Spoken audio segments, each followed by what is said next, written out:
ఆధ్యాత్మిక కుటుంబ సభ్యులందరికీ నమస్కారము. ఈరోజు భగవద్గీతలోని 15వ అధ్యాయం 7వ శ్లోకం నుండి ఒక లోతైన సత్యాన్ని తెలుసుకుందాం.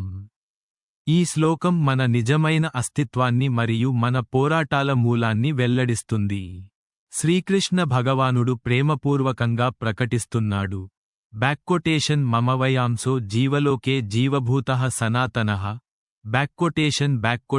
మనః షష్ఠానీంద్రియాణి ప్రకృతిస్థాని కర్షతి. దీని అర్థం, ఈ భౌతిక జగత్తులోని జీవులు నా శాశ్వత అంశలు. బద్ధమైన జీవితం కారణంగా వారు మనస్సుతో సహా 6 ఇంద్రియాలతో చాలా కష్టపడుతున్నారు. కృష్ణుడు మనకు చెబుతున్నాడు, మీరు ఒక శాశ్వత ఆత్మ, పరమాత్మలో ఒక దైవిక భాగం. మీ నిజమైన స్వభావం స్వచ్ఛమైనది, శాశ్వతమైనది. మనం అనుభవించే పోరాటం తాత్కాలిక ఆవరణలతో గుర్తించుకోవడం వల్ల, మరియు ఇంద్రియాలు, మనస్సు భౌతిక ఆకర్షణల వైపు లాగబడటం వల్ల వస్తుంది. ఈ శ్లోకం ఒక శక్తివంతమైన జ్ఞాపిక, మీరు దైవంతో శాశ్వతంగా అనుసంధానించబడి ఉన్నారు. ఈ సత్యాన్ని గుర్తించడం ద్వారా మనం భౌతిక ప్రపంచం యొక్క ఆకర్షణను అధిగమించవచ్చు.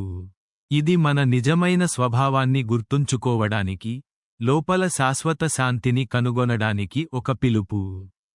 ఈ జ్ఞానం మీ ప్రయాణానికి మార్గదర్శకం చేయుగాక. జై శ్రీకృష్ణ.